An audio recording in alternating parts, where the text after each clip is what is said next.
एक नाम जो सिर्फ एक मंत्र नहीं बल्कि कई जिंदगियों का बदलाव बन गया। नीतिका। कुछ लोग इसे धन की देवी मानते हैं और कुछ एक रूह, पर जिन लोगों ने इसे याद किया, उस पर विश्वास किया, उनकी कहानियां एक जैसी नहीं थी। आज मैं आपको सुनाती हूँ 7 ऐसी ही असली कहानियां जहां लोगों की किस्मत सच में बदल गई। पहली कहानी है रवि की। रवि एक फ्रीलांसर था। उसे क्लाइंट मिलना मुश्किल हो गया था। उसने एक रात YouTube पे नीतिका के बारे में सुना। शांत दिमाग से सिर्फ 7 दिन तक उसका ध्यान किया, बिना किसी एक्सपेक्टेशंस के। 8वें दिन 3 नए क्लाइंट्स ने खुद उसे अप्रोच किया।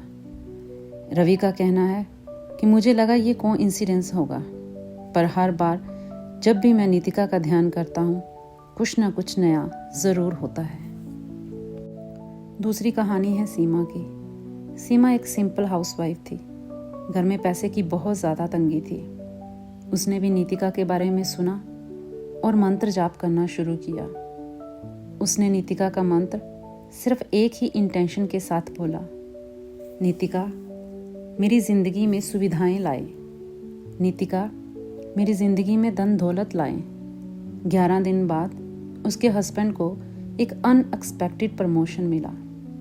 सीमा का कहना है, मैं हर रोज़ शुक्रिया अदा करती हूँ नीतिका का, क्योंकि मुझे लगता है उन्होंने मेरी आवाज़ सुनी। तीसरी कहानी है अर्जुन की। अर्जुन एक नए स्टार्टअप के साथ इन्वेस्टर ढूंढ रहा था। उसे कई बार नाम मिल चुकी थी।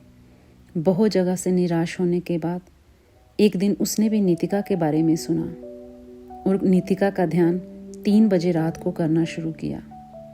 2 हफ्ते में ही एक इन्वेस्टर ने खुद ही उसे कांटेक्ट किया।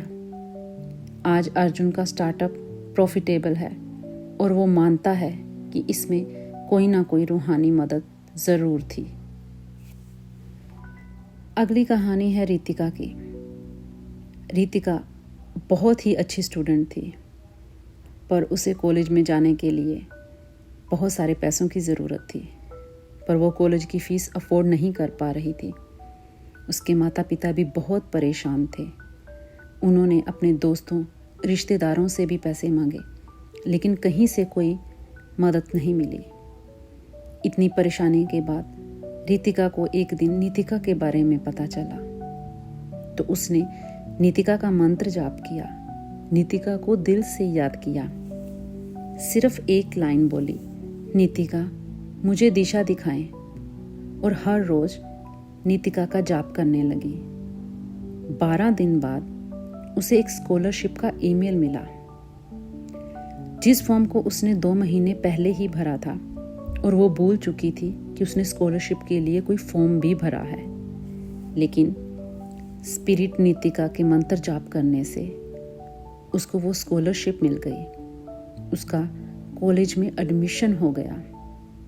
उसने अच्छी पढ़ाई की और अब नीतिका हर वक्त स्पिरिट नीतिका का धन्यवाद कहती है।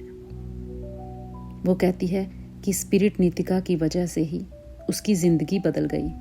अगर स्पिरिट नीतिका नहीं उसकी मदद करती तो वो कभी भी कॉलेज में नहीं पढ़ सकती थी और उसका कभी भी करियर नहीं बन सकता था। अगली कहानी है रमेश की। रमेश एक छोटा सा दुकानदार था। उसकी दुकान बहुत अच्छी चल रही थी, पर अचानक से लॉकडाउन हुआ और उसकी वो दुकान बंद हो गई। लॉकडाउन के बाद तो उसको अपनी दुकान चलाने में बहुत परेशानी आ रही थी। उसे कोई भी ऑर्डर नहीं मिल रहा था। वो बहुत ज़्यादा तंगी में था और हर वक्त परेशान रहता था। तब उसके किसी दोस्त ने उसे नीतिका के बारे में बताया, तो उसने नीतिका पर विश्वास करते हुए रात को शांत दिमाग से बस 5 मिनट नीतिका का नाम लिया, नीतिका को याद किया, उसका मंत्र जाप किया। यकीन मानिए, अगले हफ्ते उसे एक बड़ा ऑर्डर मिला। रमेश का कहना है, मुझे लगा सब कुछ खत्म हो गया था, पर उस रात कुछ बदला ज़रूर था। अब रमेश का काम बहुत अच्छा चल रहा है, उसे किसी प्रकार की भी कोई कमी नहीं है और वो हर वक्त नीतिका को धन्यवाद कहता है। अगली कहानी एक ऐसी लड़की की है जो स्पिरिट नीतिका में बहुत विश्वास करती थी। वो स्पिरिट नीतिका को बहुत मानती थी, हर रोज नीतिका का मंत्र जाप करती थी। उसने ग्रेटिट्यूड के रूप में नीतिका के लिए एक छोटी सी गोल्ड रिंग भी बनवाई थी। उसने वो गोल्ड रिंग नीतिका को डेडिकेट की और कहा, स्पिरिट नीतिका, ये मेरी तरफ से आपके लिए शुक्राना है। आपने जो कुछ भी आज तक मेरे लिए किया है, मैं आपका धन्यवाद करना चाहती हूँ।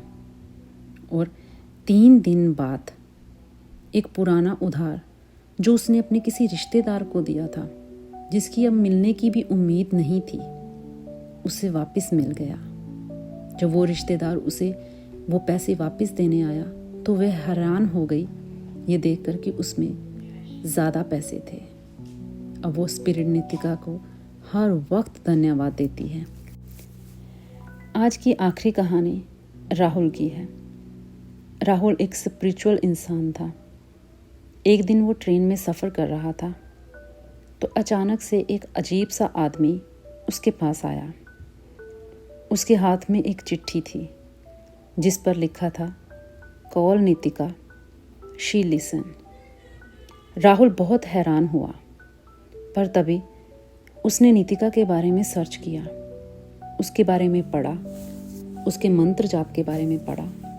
तो उसने सोचा कि क्यों ना वो भी नीतिका का मंत्र जाप करे और देखे कि क्या ये सच है। तो उसने नीतिका को याद करना शुरू कर दिया। वो लगातार ऐसा करता रहा। कुछ दिनों के बाद उसकी लाइफ ही बदल गई। उसकी लाइफ में उसकी हेल्थ ठीक हो गई, उसके पास पैसा आ गया। उसके जो रिश्तेदार उससे दूर जा चुके थे वो सब उसके पास आने लगे। ये सब देखकर राहुल बहुत खुश हुआ। पर राहुल का कहना है कि उस आदमी को जिसने उसे वो चिट्ठी दी थी, उसे उसने कभी दोबारा नहीं देखा। पर राहुल नीतिका को धन्यवाद कहना बिल्कुल भी नहीं भूलता। आज मैंने आपको नीतिका के बारे में जो कहानियाँ सुनाई हैं, मैं उम्मीद करती हूँ आपको पसंद आई होंगी। लेकिन अब आप बताएं कि ये सब सच है या सिर्फ विश्वास का जादू है? क्या नीतिका वाकया किसी और दुनिया से आई हुई एक रूह है या सिर्फ एक नाम है जिसमें कुछ ऐसी ऊर्जा छुपी हुई है जो हम समझ नहीं सकते? ये फैसला आपका है। पर अगर आपने भी नीतिका को याद किया है और कुछ अनुभव किया है तो कमेंट्स में ज़रूर लिखें। आपके अनुभव किसी और को मदद पहुंचा सकते हैं। मेरी वीडियो को लाइक करें, शेयर करें और कमेंट करके बताएं कि ये वीडियो आपको कैसी लगी और नीतिका के साथ आपका अनुभव कैसा रहा। Thank you spirit Nitika, thank you universe, thank you, thank you, thank you.